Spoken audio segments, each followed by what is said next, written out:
bribery, negotiations. Are these words you commonly use to describe mealtime with your children? You're not alone. For parents, getting kids to eat nutritious foods can feel like a daily battle. The good news? Simple changes in how families approach mealtimes can transform picky eaters into food explorers. Welcome to the Healthier You podcast. I'm Dr. Ashlee Williams, and today I'm joined by Dr. Christina Brown, a board-certified pediatrician and pediatric lifestyle medicine physician within the Center for Healthy Weight and Lifestyle Medicine at Kaiser Permanente. Today, we're exploring practical strategies that make nutritious eating for kids both fun and sustainable. Dr. Brown, thank you so much for joining us today. Thanks so much for having me. This is such an exciting topic. Okay, so just tell us, what does healthy eating actually look like for children? And why is it important to establish these habits early? It can look different in every household. We're all just doing our best. I'm a mom myself, but we've all just come off of survival mode in the summer, getting back into school here. So let's start with breakfast, for example. So trying to figure out a good, healthy protein to have with breakfast and trying to figure out adding fruits and into your meals, that would be great to do as well. For lunchtime, if you can, packing a lunch with your child, help them figure out what some of their favorite foods are, and you can pack the lunch together so you can be prepared for the next day. So in each family, you can try to figure out what some of their favorite foods are, make it exciting together, but you want to be including some fruits and vegetables, filling about half of the plate, a quarter of the plate having a carb, and a quarter of the plate being a protein, following that My Plate food model. So what role does family modeling play in how our kids eat? So as a parent, you should be role modeling yourself that healthy eating. So trying to include fruits and vegetables on your plate as well. Trying to get rid of the screens at mealtime. So turn off the TV, put that cell phone away. Otherwise, your child is going to want to do the same. And when you have that screen in front of you, you're not able to notice your own cues for yourself. You're not able to notice your hunger cues or your fullness cues. So you can end up over or under eating. So definitely as a parent, you've got to role model those healthy habits from including what to choose and then also how to eat it. Great tip. I also am a mom of two girls, and one of our favorite activities is going to the grocery store. They absolutely love it. So, how can parents get their children more involved in food choices and healthy eating and preparing meals? Yeah. So, first of all, when you're going to the grocery store, try to have a snack or something beforehand. So, going to the grocery store hungry is never a good idea. You're going to just go for the junk food. And then when going to the grocery store, try to spend the bulk of your time around the edges of the grocery store. That's the produce side, and then also like the meat aisles, and then also like the dairy and bread aisles. So the stuff in the middle is more of the processed food. So I try to talk to my patients about eating real foods rather than the food that comes from a bag or a box.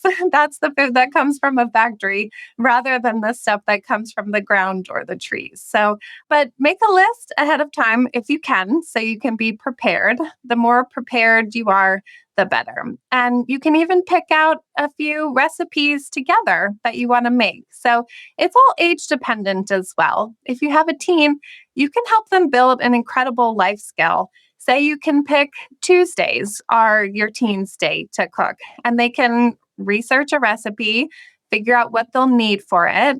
They can help you go to the grocery store and pick out what they'll need and how much of it. And then Tuesdays are their night. And then they can build their repertoire of some of their favorite recipes and that they can keep with them for the rest of their life. It's an amazing life skill. It's great. I think that's a great tip that you should never leave the house without a snack for your kids. So, just beyond fruits and vegetables, are there any other tips for healthy eating habits for kids? Yeah. Well, one is always preparing ahead of time. So when you're hungry or you're tired, you're not going to make your best food choices. Same like if you're stressed, right? So if you can plan ahead of time what you want your meals to look like, of course things come up, of course things change, but if you can plan ahead of time, that's always better. But also pick small wins, okay? If you do need to go out to eat, it's always better to choose the grilled options compared to the fried options, okay?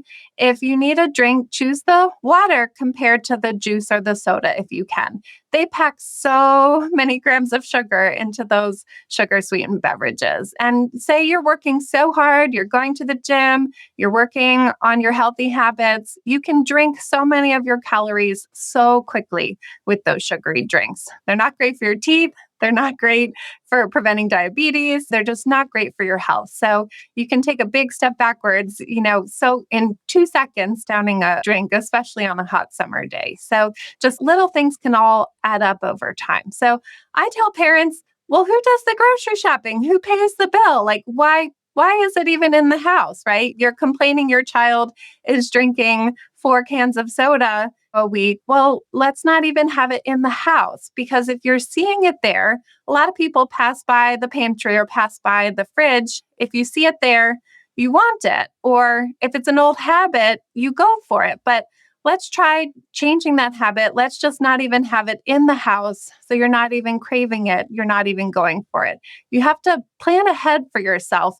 When you're in that motivated state, make the changes then, so that when you are tired, when you are hungry, when you are stressed, you have a plan already in place for yourself. Got it. So I think picky eating is a concern for a lot of parents. For us, Yes. I have a 2 and a 5-year-old. It depends on the day of the week, the way the wind's blowing. There's no rhyme or reason to it. Do you have any tips for parents on how to encourage kids to pick healthy options like fruits or vegetables? Yeah. Yeah. So starting from a really young age, I recommend to read with your children different books that talk about all the different kinds of foods. So that can be like the Dragons Love Tacos book, or some of the scratch and sniff books that can smell the different foods, or some of the texture books where you can feel what a lemon peel may feel like, right? So reading the different books and talking about the different smells and textures and flavors of foods. And then when they're really little, even just letting them experience the food is part of the process. So they don't have to finish the whole thing. Even them playing with it on their plate is step one towards getting to them to actually taste the food. It's not what we want to see all the way, but it's a step towards getting to where we want to go. Okay.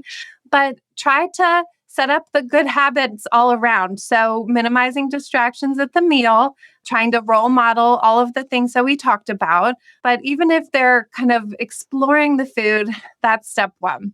But then take them to a farmer's market, or take them to a farm, take them to a pumpkin patch, or let them see how food grows. And that can get them more excited about it. My nephew, he would eat the zucchini that came from our garden, even though he wouldn't eat it from the grocery store. He liked to see where it came from.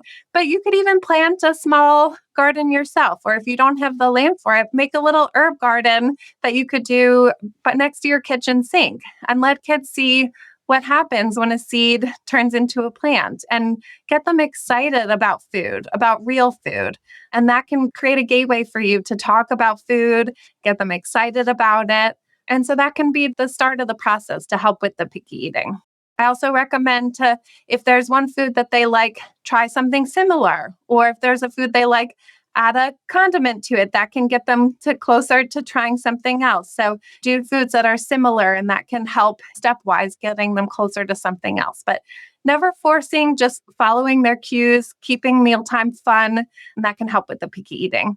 Yeah, I love the tip about the involving hands-on with gardening and also involving reading.